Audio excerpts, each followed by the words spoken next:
India's most haunted Mehandipur Balaji temple. Mehandipur Balaji Rajasthan में बना एक पावन मंदिर है जो पूरे इंडिया में फेमस है भूत भगाने के लिए। इस मंदिर में हनुमान जी की पूजा की जाती है और ऐसा कहा जाता है कि कोई भी इंसान किसी इविल स्पिरिट या भूत पिशाच से पोजेस हो जाए तो उसे ठीक होने के लिए मेहंदीपुर बालाजी मंदिर ले जाना चाहिए। मगर तब क्या होगा जब बालाजी के आसपास भटक रही आत्मा ही किसी इंसान को अपना शिकार बना ले। अर्शी एक स्ट्रगलिंग फिल्म मेकर थी जो न जाने कितने वक्त से अलग अलग प्रोड्यूसर्स को कांटेक्ट करके उनसे काम मांगने की कोशिश कर रही थी, मगर छोटे मोटे काम के अलावा अर्शी को कोई काम नहीं मिल पा रहा था। तभी उसके एक दोस्त ने उसे बताया कि एक प्रोड्यूसर को अर्शी का काम बहुत अच्छा लगा है और वो एक बहुत बड़ा प्रोजेक्ट अर्शी से कराना चाहता है। ये सुनकर अर्शी की आंखें खिल उठी। उसे लग रहा था कि शायद वो जो ब्रेक इतनी बुरी तरह से ढूंढ रही थी वो अब उसे मिल जाएगा।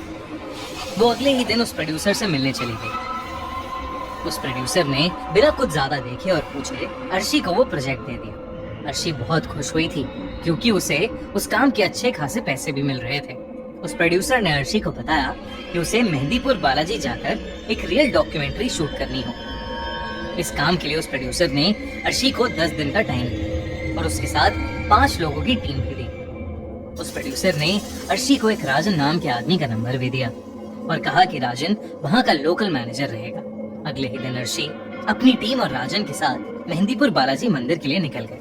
भारत मुझे लगता है कि इकलौता देश होगा जिसमें हर एक मंदिर के अपने रहस्य और अजूबे हैं। मेहंदीपुर बालाजी हो या अयोध्या का राम मंदिर। 2017 के इस आर्टिकल के अकॉर्डिंग अयोध्या राम मंदिर की प्रेडिक्शन एक एस्ट्रोलॉजर ने सुप्रीम कोर्ट के वर्डिक्ट से 2 साल पहले ही कर दी थी। प्रेडिक्शन थी कि 2024 के जनवरी महीने में मंदिर बन जाएगा और ठीक ऐसा ही हुआ। इसके बाद मुझे भी क्यूरियोसिटी हुई कि मैं अपने बारे में कुछ जानूं, तो मैंने एक दिन ऐसे ही एक ऐप एस्ट्रोटॉक डाउनलोड कर लिया और फिर एक बहुत ही माइंड ब्लोइंग चीज हुई। वहाँ मैं एक एस्ट्रोलॉजर पल्लवी जी से बात कर रहा था। इससे पहले कि मैं कुछ पूछता उन्होंने तुरंत ही मेरा डेट ऑफ बर्थ और टाइम पूछा।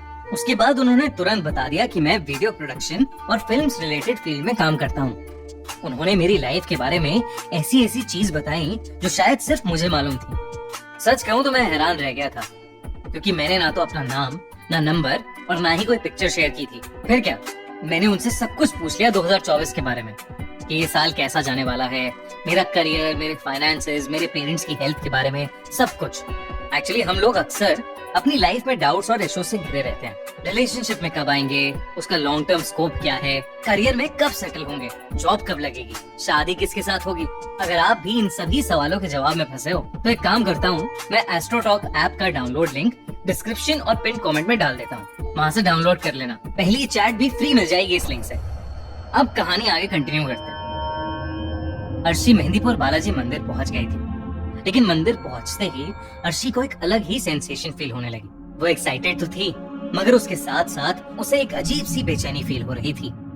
अर्शी और उसकी टीम शूट शुरू करने से पहले मंदिर को अच्छे से देखना चाहते थे। जब अर्शी मंदिर एक्सप्लोर कर रही थी तो अर्शी ने वहाँ ढेर सारी डिस्टर्बिंग चीजें देखी। आंगन में कुछ औरतें बैठकर अजीब सी हरकतें कर रही थी। कोई औरत चिल्ला रही थी, कोई पागलों की तरह बस हंसे जा रही थी। उन्हीं में से एक औरत ने अर्शी की तरफ देखा और वो अचानक ही हंसते हंसते रुक गई और फूट फूट कर रोने लगी। अर्शी वहां से तुरंत आगे चली गई। चलते चलते अर्शी मंदिर के बीच में लगे पेड़ के पास आ गई। उसने देखा कि वहां एक बूढ़े बाबा बैठे ध्यान में लगे थे। अर्शी वहां से जा ही रही थी पर तभी बाबा ने उसे आवाज लगाई। अर्शी एकदम से चौंक गई और वहीं रुक गई। उन बूढ़े बाबा ने आंखें खोली और अर्शी को घूर कर देखा। उन्होंने उससे कहा, बालाजी के मंदिर में कई चमत्कार भी होते हैं लेकिन कई खौफनाक चीजें भी। ये कहते ही वो बाबा अजीब ढंग से हंसने लगे। अर्शी के साथ मौजूद राजन उसे वहां से ले गए। राजन ने अर्शी को बताया कि अगर कोई उसका नाम पुकारे तो पलट कर नहीं देखना। मंदिर के अंदर जो प्रसाद मिले उसे घर लेकर बिल्कुल भी मत जाना। अर्शी ने ऐसी बातें पहले भी सुनी थी। उसकी माँ उसे बताया करती थी कि बालाजी मंदिर में भगवान की बहुत ही ताकतवर शक्ति है जो लोगों को शैतानी काली शक्तियों से बचाती है। लेकिन अगर किसी इंसान ने बालाजी मंदिर के नियम तोड़े तो वो काली शक्तियां उस इंसान को हमेशा हमेशा के लिए जकड़ देती हैं। इसके बाद अर्शी मंदिर में दर्शन करने गई और पंडित जी ने उसे प्रसाद भी दिया। उसने प्रसाद तुरंत वहीं खा लिया और फिर मंदिर से बाहर आने लगी। उसके आसपास भीड़ थोड़ी ज्यादा थी, इसलिए पूरा ध्यान मंदिर से निकलने पर था जब अचानक अर्शी को किसी ने पीछे से पुकारा। राजन की बताई बात अर्शी के दिमाग से निकल गई और उसने पलटकर पीछे देख लिया। वहां कोई भी नहीं था। अर्शी मंदिर से बाहर तो आ गई थी, मगर अब उसका माथा बहुत तेज दर्द से फटने लगा था। तभी अचानक उसका फोन बजा और वो एकदम से हड़बड़ा गई। अर्शी का फोन उसके हाथ से छूटकर नीचे गिर गया और टूट गया। वो अपने फोन के टुकड़े उठा ही रही थी कि तभी उसकी टीम का एक मेंबर आया और उसे बुलाकर अपने साथ ले गया। मंदिर से वापस आते ही अर्शी की तबीयत बिगड़ती जा रही थी। अर्शी का मन बहुत भारी होता जा रहा था। उसे ऐसा लग रहा था कि जैसे उसे ठीक से सांस नहीं आ रही हो, और इसलिए अपने होटल पहुंचते ही अर्शी रूम में जाकर दवाई लेकर सीधा सो गई। सोते सोते अचानक ही अर्शी को एक सपना आया जिसमें एक काला साया अर्शी का गला दबा रहा था। अर्शी को ऐसा लगने लगा जैसे उसका दम घुट रहा। अचानक अर्शी की नींद खुल गई। वो पसीने में लथपथ हांफते हुए उठी और बाथरूम में जाकर अपने मुंह पर छींटे मारने लगी। जब वो बाथरूम से बाहर आई तो उसके दिल की धड़कन एक बार को रुक सी गई, क्योंकि उसने देखा कि उसका शरीर तो बिस्तर पर लेटा सो रहा था। उसे खुद समझ नहीं आया कि आखिर उसके साथ ये क्या हो रहा था। वो बार बार अपने शरीर को छूने की कोशिश कर रही थी, मगर किसी हवा के झोंके की तरह उसका हाथ शरीर से आर पार हो रहा था। अचानक ही उसे एक अजीब सी आवाज आने लगी, किसी के बहुत तेज सांस लेने की आवाज। अर्शी ने मुड़कर देखा तो उसके बाथरूम की लाइट्स फ्लिकर हो रही थी। वो बाथरूम की तरफ गई तो वहां कोई भी नहीं था, मगर वो जैसे ही मुड़ी उसने देखा कि उसका शरीर अब बिस्तर पर बैठा हुआ था। उसके बालों ने उसके चेहरे को कवर किया हुआ था और वो तेज सांसें लेने की आवाज अर्शी के शरीर से ही आ रही थी।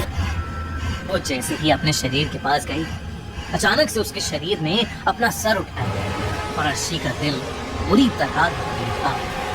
अर्शी का चेहरा किसी चुड़ैल जैसा लग रहा था, और तो और उसके चेहरे पर नाक या होठ नहीं थे, सिर्फ 2 लाल आंखें थीं। ये देखकर अर्शी बहुत जोर से चिल्लाई और उसने अपनी आंखें बंद कर ली।